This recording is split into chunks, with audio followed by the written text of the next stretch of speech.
समीर म्हणतो, प्रेम असंच असतं. Thank you very much everyone. ज्यांनी माझं ऐकलं आणि ज्यांना अजून खरं प्रेम काय आहे हे माहीत नाही, ते थोड्या वेळात समजून घेतील.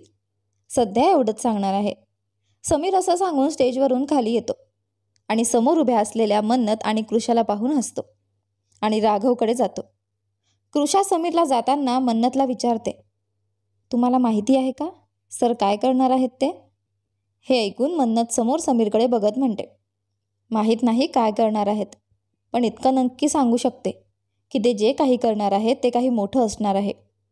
हे ऐकून कृषा थोडी काळजीत म्हणते, कुठे काही गडबड होणार नाही ना? मन्नत कृषाची काळजी पाहून म्हणते, चिंता करू नको, मला समीरजींवर पूर्ण विश्वास आहे. ते असं काहीही करणार नाहीत ज्यामुळे आपल्याला त्रास होईल. हे ऐकून कृषा एक क्षण शांतपणे समोर समीरकडे पाहत राहते आणि मग मन्नतकडे पाहून पुन्हा म्हणते, प्लीज तुम्ही एकदा तरी सरजवळ जाऊन त्यांच्याशी बोला, कुठे काही गडबड झाली तर. मन्नतमध्येच तिचा हात धरत हलक्याने म्हणते, आम्ही आहोत ना, तुम्ही काळजी करू नका, आपण सगळं सांभाळून घेऊ. आणि पुढच्या क्षणी खट्टाळपणे म्हणते, तुम्ही फक्त तुमच्या समीरजींच्या वधू होण्याच्या तयारीत लागा. तोवर मी तुमच्या समाधानासाठी समीरजीला मेसेज करून विचारते की पुढे काय करायचं आहे. तेवढ्यात थोड्याच अंतरावर उभा असलेला निर्भय खूप वेळापासून त्यांना पाहत असतो. मन्नत दुसऱ्या दिशेने जाताना पाहून तो पटकन कृषाजवळ येतो आणि विचारतो, ही मन्नत जी तुझ्याशी काय बोलत होती कृषा? हे ऐकून कृषा नजरा चुकवत म्हणते, ती माझ्याशी काय बोलणार? काही नाही. हे ऐकून निर्भय संशयाने कृषाकडे पाहत म्हणतो, कृषा मला खोटं बोलून तुला काही मिळणार नाही. मी बऱ्याच वेळेपासून तुला मन्नतजीसोबत पाहतोय. तू काहीही सांग, पण काहीतरी आहे जे तू सांगू इच्छित नाहीस. आणि समीरच्या बाबतीत विचार करत म्हणतो, आधी हे तरी सांग की तू काही वेळापूर्वी कुठे होतीस? यावर कृषा काहीच बोलत नाही आणि फक्त निर्भयकडे पाहत राहते. काही वेळ तिच्या उत्तराची वाट पाहून निर्भय एक नजर इकडे तिकडे पाहतो आणि तिचा हात धरून तिला दुसऱ्या बाजूला घेऊन जातो. तेवढ्यात प्रथम तिथे येतो आणि स्वतःला सामान्य ठेवत राघवजवळ येऊन त्याच्या बाजूला बसतो. पण राघव त्याच्याकडे रागाने पाहतो आणि चेहरा दुसरीकडे वळवतो. हे पाहून प्रथम वेदनांमध्येही हसत त्याच्या बाजूने उठतो. पण राघव मध्येच त्याचा हात धरून पुन्हा बसवतो आणि आपल्या रागाचा इशारा देत म्हणतो, सगळं माहीत असताना तू असं कसं करू शकतोस?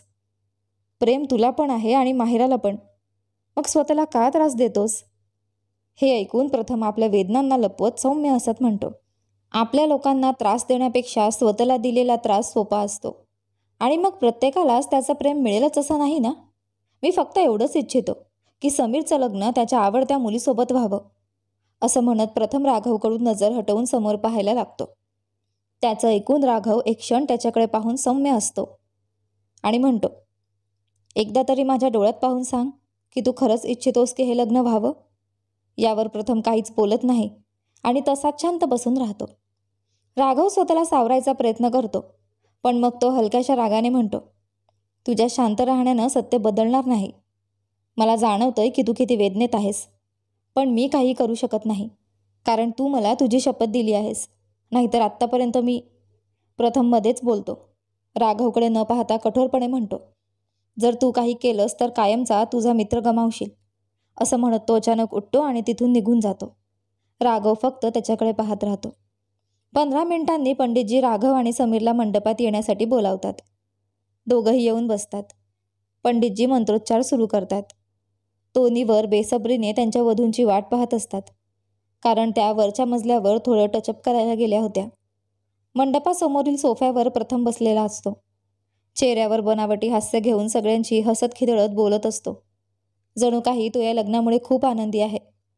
पण खरी गोष्ट काही औरच असते. समीर मंडपात बसलेला दरवाजाकडे वारंवार पाहत असतो. तेवढ्यात त्याच्या ओठांवर एक सुंदर हास्य उमटतं आणि तो तिथून उठून त्या दिशेने चालू लागतो. हे पाहून राघव विचारतो, काय झालं? कुठं चाललाय? यावर समीर राघवकडे पाहून म्हणतो, बस भाऊ आत्ताच येतो. मग पंडितजींकडे पाहून म्हणतो, पंडितजी बाकीचे मंत्र थोड्या वेळाने म्हणावेत. पंडितजी म्हणतात, ठीक आहे बेटा. हे ऐकून समीर दरवाजाकडे जातो आणि समोरून येणाऱ्या मित्राला पाहून पटकन त्याला मिठी मारतो. कसा आहेस रे यारा? अनुराग समीरचा कॉलेज फ्रेंड म्हणतो. मी तर एकदम मस्त आहे. तू कसा आहेस? समीर हसत त्याच्यापासून वेगळा होतो. मीही एकदम बरा आहे. आणि बघ तुझ्या आधी लग्न करतोय. हे ऐकून दोघं हसतात. तेवढ्यात समीरची नजर अनुरागच्या शेजारी उभ्या असलेल्या मुलीकडे जाते. तिला पाहून तो हलक्याने झुकून म्हणतो, अरे, तू अजून तुझ्या प्रेमाची कबुली केली की नाही? हे ऐकून अनुरागच्या ओठांवर गोड हास्य उमटतं. तो एक नजर शेजारी उभ्या मुलीकडे पाहतो आणि म्हणतो, अजून नाही केलं, पण लवकरच करणार आहे. हे ऐकून समीरही हसतो आणि मग म्हणतो, अहिरा, ही देखील समीरची कॉलेज फ्रेंड. अरे नकचडी, कशी आहेस तू? विसरलीस ना मला? यावर अहिरा समीरकडे रागाने पाहत म्हणाली, मी तुला विसरले की तूच आम्हाला विसरलास? आज तुझं लग्न आहे आणि तू शेवटच्या क्षणी फोन करून आम्हाला बोलावलं. असं कोणी करतं का? असं म्हणत अहिरा लहान मुलासारखा चेहरा करीत उभी असते. तेवढ्यात अनुरागचं लक्ष अहिराच्या चेहऱ्याकडे जातं आणि तो आपल्या छातीवर हात ठेवून हळूच म्हणतो, तुमचा हा चेहरा पाहून स्वतःवर नियंत्रण ठेवणं किती कठीण आहे याचा तुला अंदाज नाही. असं म्हणताना अनुरागच्या चेहऱ्यावरचे हसू आणखीनच गहिरे होते. अहिरा एक नजर त्याच्याकडे पाहते आणि मनातच म्हणते, न जाणे तुमच्या मनात माझ्यासाठी खरंच प्रेम आहे की नाही. असं म्हणत अहिरा अनुरागकडून नजर वळवत समीरकडे म्हणते, खरंच मनात येतंय की तुझं डोकं फोडावं. म्हणजे ही काय पद्धत आहे मित्रांना लग्नात बोलावण्याची? हे ऐकून समीर हसत म्हणतो, सॉरी यार, पण काय करू, सगळं अचानक झालं, सांगायची संधीच मिळाली नाही. बरं, गप्पा तर आपण नंतरही मारूच. आधी तुम्ही दोघं माझ्यासोबत चला आणि या लग्नाच्या माहोलला तुमच्या आवाजाच्या जादूने खास बनवा. कॉलेजमध्ये सगळ्यांना माहीत होतं ना की तुम्ही दोघं किती छान गाता, तर आज काहीतरी गाणं आलंच पाहिजे. असं म्हणत समीर दोघांचाही हात धरून घेऊन जातो. तेवढ्यात त्याची नजर समोरच्या जिन्यावर जाते, जिथून मन्नत आणि कृषा माहिरा आणि इशिकाला घेऊन खाली येत असतात. समीरसह सगळ्यांच्याच नजरा नववधूंकडे वळतात. समीर माहिराकडे पाहून हसतो. दुसऱ्या बाजूला प्रथम पुन्हा एकदा माहिराकडे पाहतो आणि त्याचे डोळे पाणावतात. तो चोरपणे डोळ्यांची नमी पुसतो आणि पुन्हा चेहऱ्यावर एक बनावट हसू आणतो. मंडपात बसलेला राघव हे पाहतो आणि हळूच म्हणतो, आपल्या या दुःखाचं कारण तू स्वतः आहेस. असं म्हणत राघव त्याच्याकडून नजर फिरवतो. कृषा आणि मन्नत माहिराला घेऊन थेट मंडपाकडे निघतात. हे पाहून समीर म्हणतो, एक मिनिट थांबा तुम्ही दोघं. ते ऐकताच सरिताजी समीरला म्हणतात, काय झालं बेटा, त्यांना थांबवलंस का? तुला माहीत आहे ना, एकदा मुहूर्त निघून गेला की मग लग्न होणार नाही. त्यावर समीर हळूच हसतो आणि पंडितजींना विचारतो, पंडितजी, तुम्ही सांगू शकता का की लग्नाचा शुभमुहूर्त किती वाजेपर्यंत आहे? पंडितजी हसत म्हणतात, बेटा आजचा संपूर्ण दिवसच शुभ आहे. हे ऐकून समीर सरिताजींना म्हणतो, ऐकलत ना आई, म्हणजे लग्न कधीही होऊ शकतं. सरिताजी थोड्या संभ्रमात म्हणतात, बेटा तुला नेमकं काय म्हणायचं आहे? समीर अनुराग आणि अहिराकडे जातो आणि सरिताजींना म्हणतो, आई, आज एक इच्छा आहे की माझे मित्र आजच्या दिवशी माझ्यासाठी काहीतरी गायले पाहिजे आणि या लग्नाच्या वातावरणाला खास बनवलं पाहिजे. ते ऐकताच प्रवीणजी समीरकडे येतात. नक्की बेटा, तुझी ही इच्छा नक्कीच पूर्ण होईल. हे ऐकून समीर हसतो आणि प्रथमकडे जाऊन म्हणतो, भाऊ, आज माझ्या आयुष्यातला सगळ्यात मोठा दिवस आहे, त्यामुळे आज तू पण माझ्यासाठी काहीतरी गायला हवं, नाहीतर मी तुझ्यावर रुसून जाईन आणि पुन्हा तुझ्याशी बोलणारही नाही. हे ऐकून प्रथम हळूच हसतो आणि एक नजर माहिराकडे टाकतो.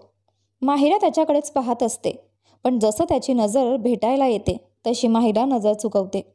हे पाहून प्रथम आतून तडफडतो आणि मग समीरकडे पाहत म्हणतो, आज तुझ्यासाठी काहीही करेन. हे ऐकून समीर मनातच म्हणतो, माझ्यासाठी तू तुझं प्रेम आधीच कुर्बान केलं आहेस, याहून अधिक तू काय करणार? आता जे करायचं आहे ते मला करायचं आहे. थोडा वेळ आणखी भाऊ, त्यानंतर सगळं ठीक होईल. असं म्हणत समीर अनुराग आणि अहिराकडे जातो आणि म्हणतो, असं काहीतरी गाणं गा की यांना जबरदस्तीने त्यांचं प्रेम कबूल करावं लागेल, ठीक आहे? हे ऐकून अनुराग आणि अहिरा मान हलवतात आणि स्टेजकडे निघून जातात. त्यांना स्टेजकडे जाताना पाहून बाकीच्यांनीही आपापल्या जागा घेतल्या. समीर माहिरा आणि इशिकाकडे जातो आणि त्यांना घेऊन येतो आणि एका सोफ्यावर बसायला सांगतो. त्या दोघीही तिथे बसतात. मग समीर मंडपाजवळ जाऊन राघवला म्हणतो, भाऊ, तुम्हीही माझ्यासोबत चला आणि वहिनीसोबत बसून माझ्या मित्रांचं गाणं ऐका. समीर म्हणत असतो आणि त्याची नजर राघवकडे जाते. त्याच्या नजरा माहिरा आणि प्रथमवर खिळल्या होत्या. समीरचा आवाज ऐकून तो भानावर येतो आणि समीरकडे पाहून हलकंसं हसत म्हणतो, ठीक आहे. हे ऐकून समीर पुढे जातो आणि राघव त्याच्या मागून चालतो. दोघे भाऊ माहिरा आणि कृषाजवळ येतात. समीर माहिराच्या शेजारी बसतो आणि राघव इशिकाजवळ. तर त्यांच्यात शेजारच्या सोफ्यावर कृषा आणि मन्नतही येऊन बसतात आणि समोर स्टेजकडे पाहू लागतात. तेवढ्यात अहिरा माईक हातात घेऊन आपली नजर वर करते आणि अनुरागकडे पाहून हलकंसं असते. मग थोड्याशा थंड आवाजात हिंदीमध्ये म्हणते, माना हम यहाँ है, दिल मगर वहा है. तेव्हा अहिरा पुन्हा एकदा अनुरागकडे पाहते. अनुराग तिला हावभावाने विचारतो, काय झाले? अहिरा मात्र हलक्याशा मान हलवून कुछ नहीं असं सूचित करते. बड़ी दूर हमसे हमसफर मेरा है, अभी बनके हवा में जाऊ लेकिन नहीं जानती उसके दिल में क्या है. या ओळींवर माहिराची नजर प्रथमवर स्थिरावते.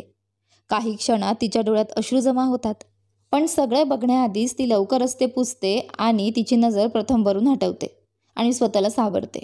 हसण्याचा बहाणा करते जेणेकरून कोणी तिच्या हसण्यातल्या वेदनेला ओळखू नये. पण समीरच्या नजरा काही चुकत नाहीत. कुछ बातें हैं कहनी उनसे, चाहकर भी नहीं कह पाते हैं, जो मेरे दिल में है उसके है भी या नहीं, सोचकर हर दफा घबराते हैं. या ओळींवर माहिरा उठून उभी राहते. आता तिच्यासाठी तिच्या वेदना लपवणं शक्य नव्हतं. ती तिथून निघून जाण्यास लागते, पण तेवढ्यात समीर तिचा हात पकडतो आणि इशाऱ्याने तिला बसण्यास सांगतो. माहिरा काही न बोलता पुन्हा बसते आणि समोर बसलेल्या प्रथमकडे पाहते. तो मात्र स्टेजकडे पाहत असतो. तेवढ्यात त्या शांत वातावरणात माहिराची आवाज गुंजते, साथ तेरा हमें हर कदम चाहिए, जिंदगी में हमें सिर्फ तू चाहिए, इससे ज़्यादा हमें कुछ नहीं चाहिए, आरजू है यही मेरे बन जाइए. माहिरा हृदयावर हात ठेवून सतत प्रथमकडे पाहते. तुम्हें मानते हैं खुदा से भी ज़्यादा, हमारी नज़र से कभी देखना, हमारी नज़र से कभी देखना. या ओळींवर प्रथमची नजर माहिरावर जाते. तिच्या चेहऱ्यावरचं वेदनेचं भाव त्याला स्पष्ट दिसतो. माहिराला दुखावलेलं पाहून तो स्वतःला कसंबसं सावरत असतो, कारण त्याने दिलेलं वचन पूर्ण करणं त्याचं कर्तव्य होतं. म्हणून तो अजूनही तिथे होता, नाहीतर कधीच निघून गेला असता. माहिरा मग हळूहळू उभी राहते आणि प्रथमच्या जवळ येते. त्याच्या सोफ्याभोवती फिरत ती वेदनांनी भरलेल्या आवाजात परत गाणं म्हणते, कुछ बातें हैं कहनी उनसे, चाह के भी नहीं कह पाते हैं, जो मेरे दिल में है उसके है भी या नहीं, सोचकर हर दफा घबराते हैं. यावर प्रथम आता आपल्या जागेवरून उठतो आणि माहिरापासून थोडं दूर जात पुढे चालू लागतो. हे पाहून माहिरा हळूहळू त्याच्या मागे जाते, पण काही क्षणांनी काहीतरी विचार करत ती पावलं मागे घेते आणि परत येऊन समीरच्या शेजारी बसते. प्रथम मात्र वेदनेतही हसत राहतो आणि मनात माहिरासोबतचे क्षण आठवत गाण्याच्या पुढच्या ओळी म्हणतो, शाम वो आखरी याद है आज भी, हो के हम तुम जुदा फिर मिले ना कभी, दिल ये कहता रहा रोक लो तुम हमें, तुमने जाते हुए भी कुछ कहा नहीं. प्रथम आपल्या ओठांवर तीव्र वेदनेचं हसू घेऊन सभोवतालच्यांना पाहत राहतो. आंखों में नहीं एक आंसू मगर दिल में कितनी बरसाते है. हे ऐकताच माहिराचं हृदय तडफून उठतं. तिच्या डोळ्यांतून अश्रू ओघळत तिच्या गालांवर येऊन थांबतात. ती पटकन आपला चेहरा खाली करते आणि शांतपणे रडू लागते. समीरकडे हे पाहणं सहन होत नव्हतं, पण तो योग्य क्षणाची वाट पाहत असल्यामुळे अजूनही शांत बसलेला असतो. तेवढ्यात प्रथम वेदनेच्या आवाजात माहिराकडे पाहत दरवाजाकडे पावलं वळवतो. जा रहे हैं सनम महफिलों से तेरी, प्यार तेरा यही छोड़ जाते हैं, ये दोबारा कभी आंखों में ना चुभे, ख्वाब तेरे सभी तोड़ जाते हैं. प्रथमच्या आवाजातला हळवा भाव ऐकून माहिरा डोळे उचलून त्याच्याकडे पाहते आणि पुन्हा एकदा तडपून उठते. ती स्वतःला रोखू शकत नाही आणि उभी राहून प्रथमच्या दिशेने पावलं टाकू लागते. तेवढ्यात मन्नत पटकन तिच्या पुढे येते आणि मान हलवत तिला पुढे जाण्यापासून थांबवते. त्यामुळे माहिरा पुन्हा एकदा आपले सगळ्या भावना आत ठेवून बसून राहते. कुछ बातें हैं कहनी उनसे, चाह के भी नहीं कह पाते हैं, जो मेरे दिल में है उसके है भी या नहीं, सोचकर हर दफा घबराते हैं. प्रथम जसं सगळ्यांकडे पाहतो तसंच तो नकली हसू देत जबरदस्तीने स्वतःला सावरतो आणि पुन्हा माहिराकडे पाहतो. जो बातें हैं दिल में मेरे, बिन कहे सारी हम जान जाते हैं. प्रथमचा गळा भरून येतो, त्यामुळे तो तिथून पटकन निघून जाण्याचा प्रयत्न करतो. पण तेवढ्यात एक कडक आवाज त्याच्या कानावर आदळतो आणि त्याचे पावलं तिथेच थांबतात. समीरचा आवाज ऐकून प्रथमचे पाय तिथेच थांबतात. समीर हसत हसत प्रथम जवळ येतो आणि त्याच्या समोर उभा राहतो. एक नजर माहिराकडे टाकून प्रथमकडे बघून म्हणतो, आपण कुठे चाललात भाऊ? अजून तर माझे आणि माहिराजीचे लग्नसुद्धा झालेले नाही आणि तुम्ही चाललात. किमान माझं लग्न तरी होऊ द्या. त्यानंतर तुम्हाला इथून जायचं असेल तर नक्की जा. हे ऐकून प्रथम त्याच्या वेदना लपवत हळूच हसत समीरला म्हणतो, तू वेडा झालास का? तुला कोणी सांगितलं की मी कुठे चाललोय? ॲक्च्युअली कृषा बऱ्याच वेळापासून दिसली नाही म्हणून तिला. इतक्यात समीर मध्येच त्याचं वाक्य तोडत म्हणतो, काय बोलता भाऊ? कृषा इथेच आहे. ती बघा मन्नतजीसोबत उभी आहे. असं म्हणत समीर मन्नतकडे इशारा करतो. प्रथम तिकडे पाहतो आणि कृषाला पाहून हळूच हसतो. तेवढ्यात पुन्हा समीर म्हणतो, आता तुम्ही माझ्यासोबत या आणि जोपर्यंत माझं आणि राघव भाऊंचं लग्न होत नाही तोपर्यंत तुम्ही इथून कुठेही जाणार नाही. समजलात का? चला आता. असं म्हणत समीर प्रथमचा हात पकडून त्याला हॉलमध्ये घेऊन जातो आणि मंडपात समोरच्या सोफ्यावर बसायला सांगतो. यावर प्रथम मान हलवत तिथे बसतो. त्याच सगळ्यांपासून थोड्या अंतरावर समीरचा मित्र निखिल उभा असतो. तो बऱ्याच वेळेपासून प्रथम आणि माहिराकडे पाहून काहीतरी विचार करत असतो. तेवढ्यात अचानक त्याच्या ओठांवर एक सुंदर हसू उमटतं आणि तो हळूच पुटपुटतो. मनाची इच्छा कोणीतरी दुसरंच आहे, पण लग्न कुणा दुसऱ्याशी हे योग्य नाही. जेव्हा भावना एकच आहेत तर लग्न यांचंच व्हायला हवं. असं म्हणत निखिल हलकंसं असतो. जय जो त्याच्या शेजारीच उभा असतो तो हे देखील निखिलकडे बघतो आणि हळूच विचारतो, हो तुम्ही काही म्हणालात का? हे ऐकून निखिल अविनाशकडे पाहत म्हणतो, तुम्ही यांचे भाऊ आहात ना? असं म्हणताना निखिल अविनाशकडे पाहतो. त्यावर अविनाश मान हलवतो. त्यावर निखिल थोडंसं मिश्किल हसत म्हणतो, सॉरी सर, मला हे बोलायला नको होतं, पण एक भाऊ होऊनही तुम्ही तुमच्या बहिणीचा खरा आनंद कशात आहे हे ओळखू शकलात नाही. ही फार दुःखद गोष्ट आहे. कारण असं फार कमी वेळा होतं की एखादा भाऊ त्याच्या बहिणीच्या हसण्यामागचं दुःख ओळखू शकत नाही. बाकीच्यांचं माहीत नाही, पण माझ्या मते भाऊ बहिणीचं नातं हे जगातलं सगळ्यात खोल नातं असतं. याच्या खोलीचा अंदाज कुणीही लावू शकत नाही. एक वेगळीच भावना असते या नात्यात. एक मजबूर दोर असते जो तोडण्याची कुणाची ताकद नसते. हृदयाशी जोडलेल्या काही भावना असतात या नात्यात. पण मला वाटतं तुम्ही यात थोडे कच्चे राहिलात. असं म्हणत निखिल एक नजर माहिराकडे टाकतो, जी समोरच्या सोफ्यावर नजर खाली झुकवून बसलेली असते, किंवा असं म्हणावं की आपले अश्रू लपवत असते. अविनाश निखिलच्या या बोलण्याने गोंधळलेल्या नजरेने त्याच्याकडे बघतो आणि विचारतो, तुम्ही नेमकं काय म्हणताय हे मला समजलं नाही. स्पष्टपणे सांगा ना तुम्ही कोणत्या गोष्टीविषयी बोलताय? हे ऐकून निखिल हसत हसत अविनाशकडे पाहून म्हणतो, खरंच तुम्हाला काही समजलं नाही की तुम्ही समजायचंच नाही असं ठरवलंय? अविनाश तसाच म्हणतो, हो मला खरंच काही तेवढ्यात निखिल त्याचं वाक्य मध्येच तोडत एकदम म्हणतो, हे लग्न थांबवा. हे ऐकून अविनाश चकित होतो. तो एक नजर माहिराकडे पाहून निखिलकडे बघून म्हणतो, तुम्ही हे काय म्हणताय? त्यावर निखिल शांतपणे म्हणतो, मी खरंच बोलतोय, कारण तुमच्या बहिणीचं प्रेम कोणा दुसऱ्यावर आहे, समीरवर नाही. हे ऐकून अविनाश आश्चर्याने माहिराकडे पाहतो. तेवढ्यात पंडितजी समीर आणि राघवकडे पाहून म्हणतात, मुलांनो आता तुम्ही दोघंही येऊन आपापली जागा घ्या. हे ऐकून समीर आणि राघव मंडपाकडे जातात आणि मन्नत माहिरा आणि यशिकाकडे येऊन त्यांना मंडपाकडे घेऊन जाते. हे पाहून निखिल अविनाशकडे म्हणतो, वेळ फारच थोडा आहे, लवकर करा. हे लग्न होऊ द्यायची नाहीत. थांबवा हे सगळं, नाहीतर उशीर होईल. यावर अविनाश काहीही न बोलता फक्त माहिराकडे टक लावून पाहत राहतो. माहिराच्या चेहऱ्यावर कुठेच आनंद दिसत नव्हता. जसा आनंद अविनाशला पाहायचा होता तो कुठेही दिसत नव्हता. हे पाहून अविनाश निखिलच्या बोलण्याचा विचार करतो. त्याला समजत नव्हतं की काय करावं. निखिलचं म्हणणं ऐकावं की नाही, खरंच त्याने हे लग्न थांबवावे का की नाही, अशा गोंधळात तो कधी निखिलकडे तर कधी माहिराकडे पाहत राहतो. त्याचवेळी त्याची नजर प्रथमवर जाते, जो मंडपाकडे पाहत असतो. मन्नत इशिकाला राघवच्या शेजारी आणि माहिराला समीरच्या शेजारी बसवते. माहिरा शांतपणे समीरच्या शेजारी बसते. तेवढ्यात तिच्या डोळ्यातून एक अश्रू मन्नतच्या हातावर पडतो. हे पाहून मन्नत माहिराकडे आणि मग समीरकडे पाहते आणि मनातच म्हणते, तुम्ही जे करणार आहात ते लवकर करा समीरजी, नाहीतर असं नको हो की हे लग्न होऊन जाईल आणि तुम्ही काहीच करू शकणार नाही. असं म्हणत मन्नत तिथून बाजूला जाऊन उभी राहते. तेवढ्यात पंडितजी उरलेले मंत्र म्हणायला सुरुवात करतात. कृषा एक क्षण समीरकडे अश्रूंनी भरलेल्या डोळ्यांनी पाहते आणि तिथून निघून जाते. हे जाताना मन्नत पाहते पण काही बोलत नाही, फक्त शांतपणे उभी राहते. थोड्या वेळाने पंडितजी राघव आणि समीरकडे पाहून म्हणतात, आता तुम्ही दोघं फेऱ्यांसाठी उभे राहा. हे ऐकून राघव आणि इशिका उभे राहतात, पण माहिरा तशीच बसून राहते, जणू काही तिला काहीच ऐकू येत नव्हतं. हे पाहून अविनाश मंडपाकडे जातो आणि गुडक्यावर बसून माहिराजवळ येतो. तेव्हाच त्याच्या नजरा माहिराच्या डोळ्यांवर जातात, जे कदाचित रडून सुजलेले असतात. हे पाहून त्याला निखिलचे शब्द आठवतात आणि तो मनातच विचार करतो, कुठे हे खरं तर नाही ना, की त्या मुलाने जे म्हटलं ते खरंच होतं? मिहू खरंच कुणा दुसऱ्यावर प्रेम करते का? पण कुणावर? असं म्हणत तो एक नजर हॉलवर फिरवतो आणि त्याची नजर प्रथमवर जाते, ज्याचे डोळे ही माहिरासारखेच लाल झालेले असतात.